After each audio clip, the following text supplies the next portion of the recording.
Bonjour à tous et bienvenue dans Café sur scène. Aujourd'hui, nous sommes au Théâtre du Marais et j'ai l'immense plaisir de recevoir l'humoriste Marion Mézadorian pour son nouveau spectacle Craquage.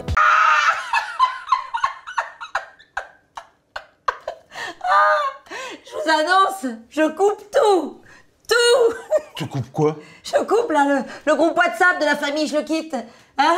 Comment est-ce qu'il s'appelle là déjà, ce groupe de merde où il faut liker toutes les 2 secondes les conneries des uns, les emmerdes des autres? Bonjour Marion. Bonjour. Je suis ravie de partager ce moment avec toi, de te rencontrer. Moi aussi. Nous sommes au Théâtre du Marais. Oui. On fait un petit café sur scène ensemble. On va tout savoir de toi. Tout? Ah bah dis donc. J'espère bien. Et surtout, on va parler de ton dernier spectacle, Craquage, que tu joues tous les jeudis et vendredis à 19h30 jusqu'au 3 janvier 2025. Oui.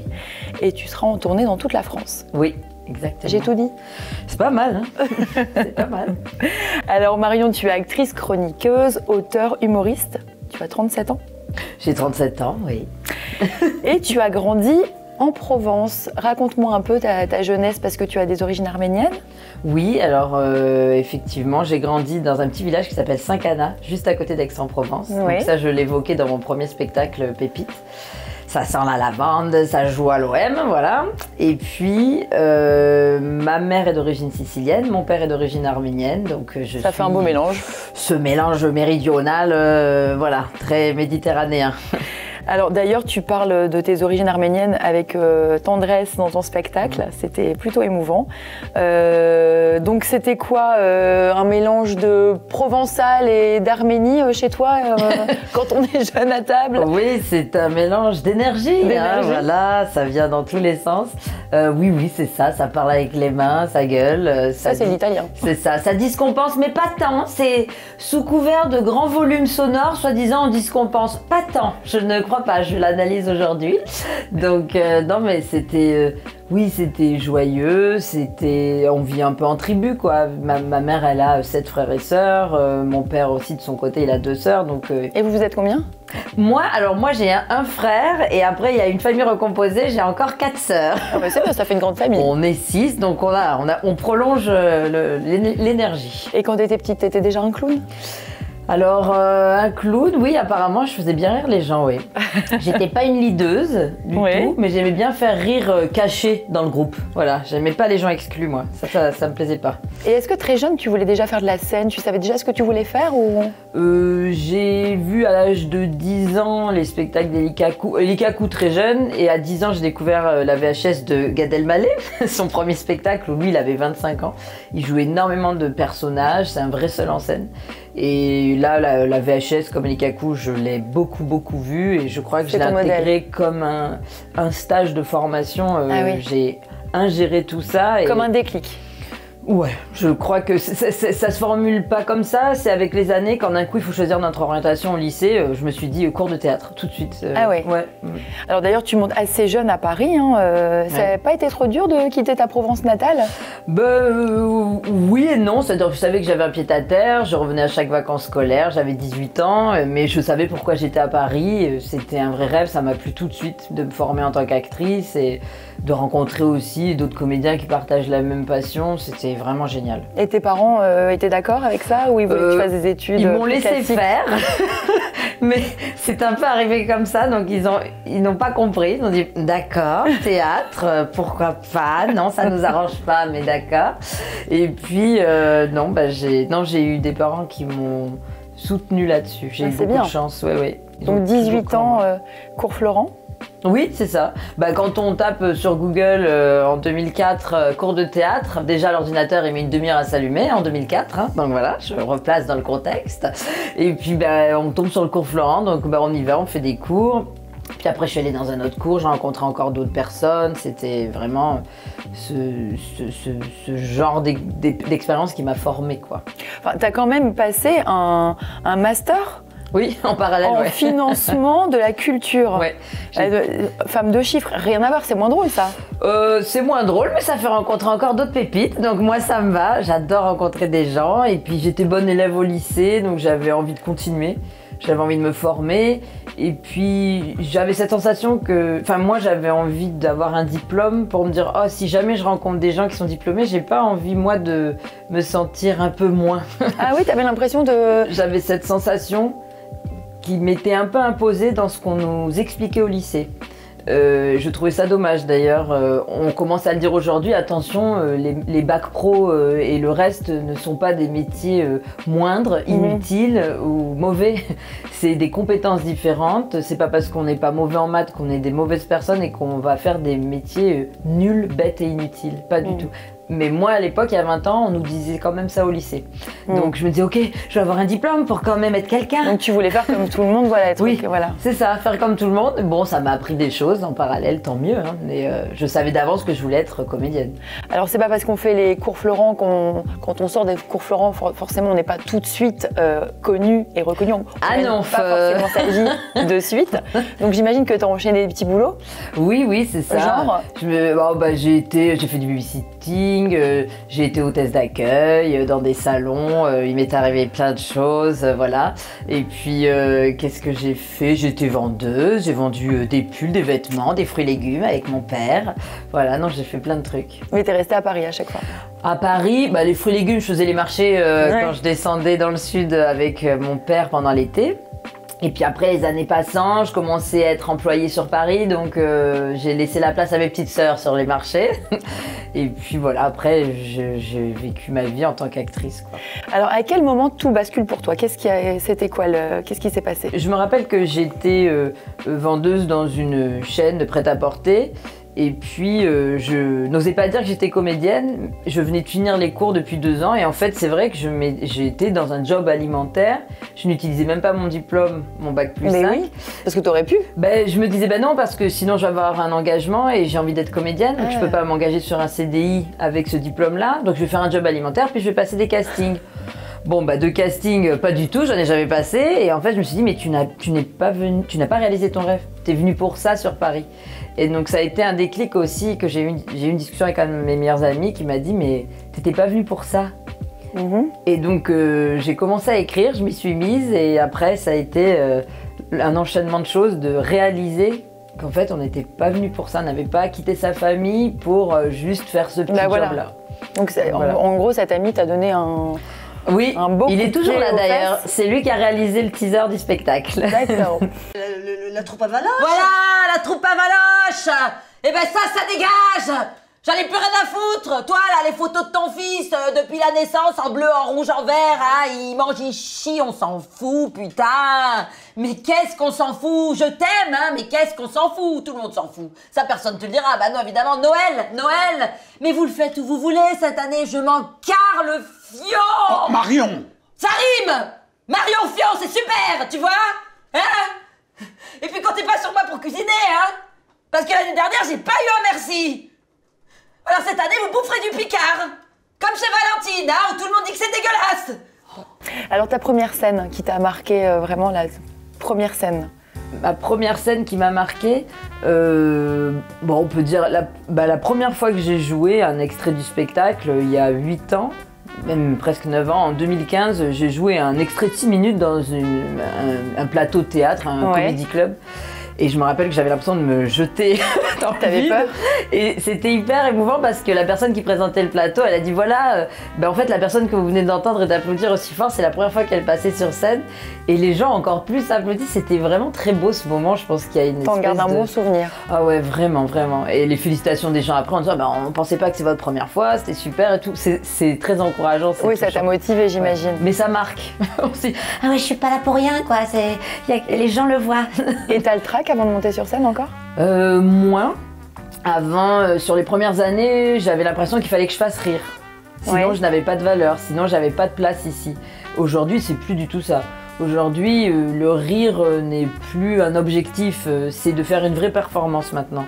Et dans la performance, j'ai vraiment compris qu'il y aurait des ratages et que c'est ça qui va être bien. Oui.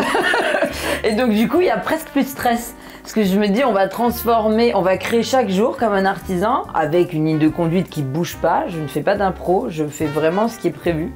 mais en utilisant l'outil du corps, de la voix, des sensations, l'humeur du jour, la respiration du public, et je vois ce qui sort. Mais si c'est pas comme la veille, eh ben c'est pas grave. On n'est pas des robots et c'est ça qui est beau, parce que peut-être en ratant soi-disant ce passage, ben, je vais peut-être trouver un truc que j'aurais jamais trouvé autrement. Et ça a diminué mon stress, et aujourd'hui je me dis je compose et je vois. C'est ça. Parce qu'au début, quand on commence, j'imagine, on se prend des bides. C'est quoi ton pire souvenir? Il y en a un qui t'a marqué? Ben, en fait, oui. Alors oui, c'est quand j'ai commencé, une des mes premières dates de tournée. Ça faisait 1 an que je jouais, ça se passait bien à Paris, puis je joue dans un café-théâtre, on me dit en fait t'es complet, on te met dans la grande salle. Je dis ah bon, c'est pas possible, on me connaît pas. Oui, ben en fait, et on m'avait pas dit, donc je m'installe et en fait c'était 100 personnes, c'était un monsieur qui avait bloqué la salle pour inviter en CE tous ses employés du BTP. donc j'avais 150 mecs dans la salle qui avaient pas du tout envie d'être là, qui avaient envie de finir leur bière et bouffer du jambon. Et donc ils étaient comme ça, ils me regardaient comme ça, dire quand c'est qu'elle finit, celle-là on l'a pas choisie. Donc en fait, si vous voulez dire les mauvaises salles, c'est les gens qui nous ont pas choisis tout de suite, quoi. Oui. C'est des gens qui avaient envie de faire autre chose ce soir-là, et là j'avais affaire à un groupe. Et en fait, c'était de mon travail et de mon expérience de devoir les récupérer malgré tout. Mais j'étais trop jeune pour ça, c'était ma première date de tournée. Aujourd'hui, ça se passerait pas de la même manière. Même si c'est des gens qui me choisissent pas, je dis tu vas bien me choisir à la fin, tu vas voir toi. Tu vas voir. Dans ces cas, le temps paraît tellement long, je pense que... Ah oui, je me rappelle qu'il y avait un artiste qui avait fait ma première partie juste avant, je me disais mais ça ne rit pas comme hier. Pourquoi il se prend un beat comme ça lui? Et c'était pareil pour moi derrière, quoi. Je me suis dit ok, bon. Alors pour écrire tes spectacles, tu travailles comment? Tu es plutôt à t'imposer une discipline de fer ou tu es à la cool, tu prends l'inspiration comme ça? À la cool et à la fin discipline. C'est-à-dire que après tu dis merde, je suis en retard. Faut que j'écrive. Bah, y a une deadline, il faut toujours mettre une deadline, sinon je ne peux pas structurer. Mais j'aime bien me laisser au moins 3-4 mois où je crache sur papier, sur ordi, tout ce que je pense sur la thématique. Toutes les idées que j'ai, les personnages, les punchlines, les thématiques, tout ce qui me donne envie, je les écris dans tous les sens, ça n'a ni queue ni tête. Quelqu'un qui lirait ça se dirait mais c'est une catastrophe. Et puis au bout de 3-4 mois, je me dis ok, là j'ai tout mis, maintenant structurons. Quel fil conducteur on pourrait donner, de quoi on va parler. Et je distribue un peu mes maillots aussi, c'est-à-dire comme j'aime incarner des personnages, je me dis j'ai envie de parler de ça, de ça, de ça, qui peut le défendre?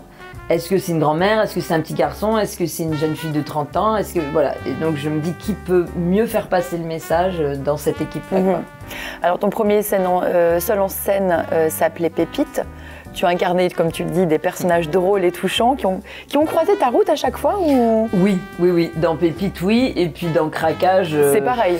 Oui, alors dans Pépite, c'est des vrais gens. Et dans Craquage, c'est un peu des fusions de 2 voire 3 personnes. Oui, j'en ai fait un personnage à chaque fois, parce que dans Pépite, j'en incarne 6-7 et dans Craquage, 15. Donc j'ai un peu triplé la mise, presque. Mais en tout cas, c'est pas une fiction, tu les as vraiment rencontrés. Ce que tu racontes est vrai? Oui, c'est des gens qui m'ont touchée. D'accord, des gens qui m'ont fait mourir de rire et qui sont humains. Dans Pépite, j'avais envie de mettre un peu... la lumière sur leur beauté, la façon qu'ils ont de voir le monde, et puis dans Craquage, un peu plus sur la noirceur qu'on a en nous et qu'on ne veut pas montrer et on met un masque social quand on se croise tous pour dire non mais moi ça va et toi bah ça va aussi. Et en fait bah pas du tout quoi. Donc j'aime bien l'idée de montrer le pas du tout maintenant. Oui. à toutes les échelles, à tous les niveaux. Je tombe toujours sur des mecs qui disent j'aimerais bien apprendre à te connaître et ils me donnent rendez-vous à 22h30. Moi maintenant j'aimerais bien qu'on apprenne à me connaître mais à 18h. Parce qu'il fait jour à 18h, hein. On se regarde dans les yeux à 18h, on est obligé de se parler à 18h, hein. On boit pas 5 shots de tequila avec un œil qui dit merde à l'autre, tu vois ce que je veux dire? Tu vois pas ce que je veux dire? Ouais, tu vois ce que je veux dire. Et au boulot là c'est pareil. Attends, ma boîte, ils me demandent de valider des crédits à des gens dont on est sûr qu'ils pourront jamais rembourser. Comme ça après on revend tous les crédits à une autre boîte, tu sais qui elle travaille avec les huissiers qui débarquent chez les gens. Toi par exemple t'en penses quoi? Éthiquement c'est pas ouf non? Je sais pas, je me dis, t'arrives en soirée, tu fais quoi dans la vie? Moi, ben, je ruine les gens comme j'ai ruiné ta vie. Tu vois, ben, ça marche pas en fait. Alors moi, j'ai adoré ton teaser et surtout cette affiche qui est magnifique. Merci. Pour Craquage, vraiment. Tu ne supportes plus ce qui t'entoure, visiblement. Qu'est-ce qui change dans le deuxième, dans le craquage finalement par rapport à Pépite? C'est ça, c'est-à-dire que dans le premier, je mettais vraiment la lumière sur les gens, dans leur côté flamboyant, beau et humain. Et là, je mets l'accent sur le côté sombre, qui est un peu plus dur à dévoiler et qui n'est pas socialement acceptable parce que ça va plomber l'ambiance, parce que sinon on n'a plus envie de le fréquenter parce qu'il devient lourd, parce que c'est des choses qu'on ne doit pas dire, soi-disant. Donc oui, voilà. Parler ou ne pas parler, justement, il y a toute une morale dedans que tu expliques d'ailleurs bien. On comprend bien d'ailleurs à la fin de ton spectacle. D'ailleurs, comment tu arrives, c'est un vrai challenge ça, parce qu'il y a de l'émotion, il y a de l'humour, comment tu arrives à allier les deux? C'est presque un risque, parce que parler des sujets très délicats comme tu le fais, du génocide arménien, de l'attouchement sexuel, c'est pas dur, c'est pas difficile ça de... Notamment les deux sujets que vous venez d'évoquer, je me suis imposé ces deux sujets dès le départ parce que c'était des sujets qui te prenaient à cœur. Oui, qui me prenaient à cœur. Le génocide arménien, c'est l'histoire de ma famille, oui. Et que ce soit l'inceste ou le harcèlement sexuel, j'entends trop de gens autour de moi qui ont vécu ça, des très très proches, et je me dis non, ça suffit en fait, on va faire quelque chose dessus.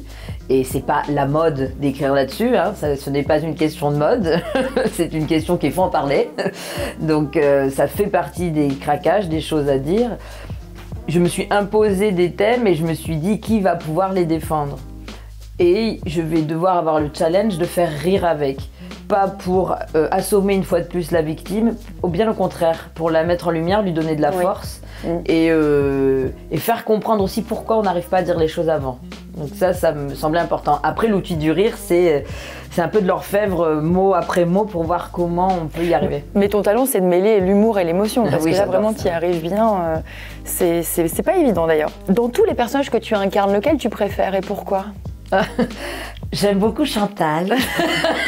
Chantal qui craque à son pot de départ et qui ose dire, après 42 ans dans la même boîte, ce qu'elle pense à son boss et toute son équipe. C'est très jouissif. Moi, ça me fait beaucoup de bien. Et ça met très mal à l'aise les gens. Elle existe cette Chantal ou Alors, elle n'existe pas, mais elle existe. Oui. C'est-à-dire que j'ai tellement entendu de gens me dire « moi, je veux pas mon pot de départ, ils m'ont tous saoulé, je les déteste, toutes ces années-là, tous ces faux culs, hors de question, ils vont me faire quoi, un cadeau, je m'en fous. Moi j'y vais, mais je m'en fous, je prends le cadeau et je me casse. » Je me waouh, tous ces gens qui bossent ensemble, qui se supportent pas. Et je me suis dit, mais et si le jour du départ, elle le disait, ce qu'elle pensait vraiment à tout le monde? Donc je me suis dit, et si on le disait, quoi? Mais c'est vrai que dans tous ces personnages, on se reconnaît forcément à un moment donné, je trouve. Tant mieux. Et est-ce que toi, tu as déjà vécu un de ces craquages en live? Un de ces craquages en live. Alors moi je suis un peu des 15. C'est vrai. Je les comprends tous, ils me font rire. J'ai pas forcément eu leur vécu parce que c'est quand même 15 histoires très différentes. Mais je les comprends et ça me fait vraiment rire. Je peux avoir, moi, une façon de m'enflammer, de dire les choses. Moi, c'est plus, oui, avec la famille, mes parents, dans le cadre plus intime, on va dire. Après, moi, j'ai été éduquée comme ça, à gueuler, donc on y va. Mais après, j'arrive à être assez zen et calme, que ce soit avec les copains ou le boulot. Donc l'histoire de ton nom de famille, oui. Que tu expliques, ça c'est vrai. Ça c'est vrai. C'est ma mamie et ma grand-mère qui me sort comme ça entre deux phrases. Oui, puis on s'appelle aussi comme ça. On s'appelle pas vraiment Mezzadorian, on s'appelle Mezzadourian parce qu'en fait quand on est arrivé en France, ils ont du mal à écorcher le truc. Donc ah oui d'accord. Et c'était après une suite de plein d'aveux sur toute notre histoire et notre arbre généalogique. Et je me suis dit, on a bien fait de poser des questions parce que... oui, parce que ça change vraiment... Ouais, c'est ça. Donc non, les grands-mères cachent beaucoup de choses. Posez des questions. J'ai lu que tu ne supportais pas d'être seule. Ah oui, ça c'est vrai. Tu fais des crises d'angoisse. Non, ça va beaucoup mieux. Beaucoup mieux. Il faut toujours du monde autour de toi. Alors, c'était le cas jusqu'à il y a peut-être encore un an. Qu'est-ce qui s'est passé? Alors, je pense que, j'ai eu un enfant. Ça fait du bruit. Et de 2, j'ai quand même fait 3 ans de thérapie, là. Et je crois qu'on lâche des choses. Hein. Ça fait du bien. Et j'avais toujours besoin de blinder l'agenda, de lundi la soirée karaoké, mercredi raclette, jeudi il y a l'anniversaire de machin, tous les soirs. Bon, il se trouve que je joue aussi au théâtre, donc ça ne s'arrête jamais. Mais oui. Je ne cache pas que le rythme n'est pas moindre, mais, Non, et mais puis par aussi, contre, ça va mieux. Faites un enfant, après on apprécie d'être seul, hein, on respire. Voilà, je crois qu'au-delà de la thérapie, sa thérapie direct, hein, ouais, c'est pas mal. D'ailleurs, quand on est une jeune maman comme toi, avec un petit bébé qui a 2 ans, Oui. comment tu arrives à gérer tes spectacles, tes déplacements et J'ai- ton job de jeune maman? Comment je fais? J'ai un super chéri, parce que sans lui, je ne pourrais pas faire tout ça. Donc il faut reconnaître, c'est tout le boulot que la personne fait dans l'ombre. En mon absence, c'est lui qui gère. Alors on a la nounou, la garderie, mais c'est vrai que le soir, il y a papa qui récupère. C'est et- une organisation. À 2. On est vraiment dans une égalité parfaite dans notre couple sur qui fait quoi, sur tout. Et on s'entend vraiment bien là-dessus, donc c'est un bonheur, quoi. Alors, après ton spectacle, tu proposes à ton public de les rencontrer, c'est plutôt sympa. Boire un coup, faire Par un coup, il y a un after. Voilà, il y a un after, c'est très drôle, oui. Est-ce que, donc j'imagine qu'ils te parlent de leur ressenti. Alors, t'as une anecdote à me raconter sur une bonne ou une mauvaise expérience, par exemple, qu'on a pu te raconter ou un commentaire? Oui, alors le spectacle là, il est assez jeune, mais je vois qu'il y a une différence d'émotion entre le premier spectacle et le deuxième. Le premier, il y avait beaucoup, oh là là, vous êtes drôle, c'est sympa, Ouais. votre famille, votre grand-mère, on adore. Là, le deuxième, il scie un peu. Mais c'est par rapport aussi au sujet que tu abordes, parce que Bien sûr, et il y a puis- aussi des messages que tu fais passer. C'est ça, ça tape un peu dans le mille, je crois, pour tout le monde, tout en riant. On est secoué un petit peu. Et voilà. Et du coup, quand les gens sortent, ils sont un peu secoués, autant les hommes que les femmes. Et souvent, ils sont un peu sans voix, mais ils m'attendent quand même. Donc c'est très drôle de voir les gens qui attendent et ils attendent. Alors, ils te disent quoi, par exemple? Au début, ils disent, on sait pas quoi dire, mais on est là. Je suis d'accord, mais du coup, c'est bien ou c'est pas bien? Parce que j'ai pas compris. Mais, et après, les mots commencent à sortir. Et là, d'un coup, alors, je comprends un peu, en fonction des mots qui sont dits, quel personnage a pu Ouais. les percuter. Parce qu'il y en a qui sont plus complexes Oui. que d'autres. Et après, de manière générale, je sens que c'est un message qui nous touche tous, qui est universel et qui fait que ça remue chacun dans son soi profond et de dire allez, je rentre chez moi et je dis enfin ce que je pense à ma mère, à mon mec, Ouais, à c'est mon vrai. boss. Quand tu parles Donc, des mots du corps, c'est vrai que c'est. On se dit pas, alors moi j'ai ça veut dire que. Ouais, c'est ça. Ça nous parle. C'est drôle. Bah, Ouais. ouais. Alors Marion, est-ce que tu es prête? On Oui. va voir si tu craques ou pas. Je vais te décrire des situations et tu me dis donc si tu craques ou pas. Ça te Ok. va? Ah ben ça me va. Tu te prépares à faire un créneau et une voiture prend directement ta place derrière ton dos. Tu fais quoi? C'est compliqué. Oui. C'est marrant parce que j'ai eu cette conversation avec une copine qui m'a dit hier, moi je ne viens chez toi que si quelqu'un me garde la voiture quand j'arrive. Donc elle a craqué avant de partir déjà. Voilà. Donc déjà on en est là au niveau de mes amis. Je peux possiblement faire la même chose. C'est vrai? Non mais c'est hyper violent quoi. On s'installe, on met le petit clignot, on est prêt et puis d'un coup quelqu'un nous grille la priorité. Non c'est hyper dur. Je pense que je me permettrais de sortir et de dire excusez-moi, je sais pas, il y a une voiture, c'est un certain volume quand même. Qu'est-ce qu'on fait? Donc je pense que je n'arriverai plus à me taire aujourd'hui. Ouais, Je vais pas forcément péter un câble, enfin, mais je vais dire les Sauf s'il est choses. de mauvaise foi. S'il part vraiment, il n'écoute pas tes explications, il est vraiment de mauvaise foi. Tu pètes un câble ou Malheureusement, pas? je crois que je vais partir. Non. Tu Non. t'en vas? Ouais, non, je vais pas m'énerver sur lui, ça va m'énerver encore plus. Tu attends depuis 20 minutes au téléphone avec un fournisseur internet, ce qui nous arrive tous, et là, au bout d'1 minute, ça raccroche. Ça raccroche. Ouais, là c'est très énervant. Je rappelle tout de suite, mais en étant très énervée, et je me dis j'espère que cette personne ne va pas décrocher tout de suite, même si c'est ce que je rêve, parce que ça risque de gueuler très fort. T'as un rendez-vous pro hyper important, et là, avant de rentrer, tu te tâches, mais vraiment tout ton haut. Ah voilà, ça m'arrive. Qu'est-ce que tu fais? Qu'est-ce que je fais? Ça m'est arrivé à Avignon, c'est-à-dire que juste avant de monter sur scène, 30 secondes avant, je dis allez! Et là, je vois que sur ma chemise rouge, il y avait une grosse tache de mascara noir. Et là, et donc j'ai essayé de frotter. J'ai évidemment étalé la tache. Donc on était sur une pastille, coccinelle noire. Bonjour! Et j'ai fait comme si de rien n'était. J'avais une copine dans la salle qui m'a dit à quel moment on parle de ta chemise pendant le spectacle. Donc moi je joue avec. Tu joues avec, tu assumes en fait. Oh oui, je n'en parle pas. Je dis c'est tendance. Donc voilà. Formidable. Tu cherches à joindre ton chéri depuis 1 heure et il ne répond toujours pas. J'ai des doutes. Non, j'espère pas. Mais non, je me dis que je vais prendre les choses en main et que je vais faire ce que je dois faire sans lui, malheureusement. Mais Tu l'engueules quand même ou pas? Je l'insulterai bien après, oui. On est obligé de rester calme et de faire ce qu'on a à faire. Si je dois l'appeler en urgence, c'est que je vais devoir prendre le relais sur ce que je dois faire ou déléguer à quelqu'un d'autre. Mais non, c'est quelqu'un qui répond vite. J'ai cette chance, ça m'est jamais arrivé ça encore. T'es en plein régime, ça fait 15 jours que tu fais attention, limite à t'affamer. Et là, tu montes sur la balance et t'as pris du poids. Ah, ça c'est dur. Alors je pense que ça ne m'arrivera jamais. Parce que je ne me suis mais jamais affamée de ma vie. Je pense que ces jours constatent le propos. Mais non, j'ai jamais réussi à m'affamer. Mais je pense que c'est hyper violent. Mais rétention d'eau, hein, il y a un moment, si tu ne manges pas pendant 2 semaines. Ah ouais, non, et si tu prends du poids. Non, je vais me dire, nous sommes constitués à 70% d'eau. Je pense que c'est juste que j'ai fait une rétention. En vérité, j'ai perdu 10 kilos de graisse. Je pense que je dois me dire un truc comme ça. Merci Marion. Eh bien, merci à vous. C'était un vrai plaisir et je rappelle donc que tu es au Théâtre du Marais tous les jeudis et vendredis à 19h30 jusqu'au 3 janvier 2025 pour Craquage. On va bien craquer. On va bien craquer. Me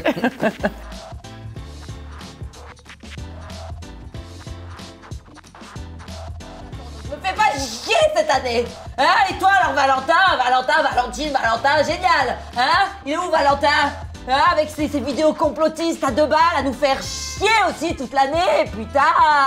Mais qu'est-ce qu'on se fout de ta gueule toi? Alors toi tu le sais pas. Toi tu sais pas.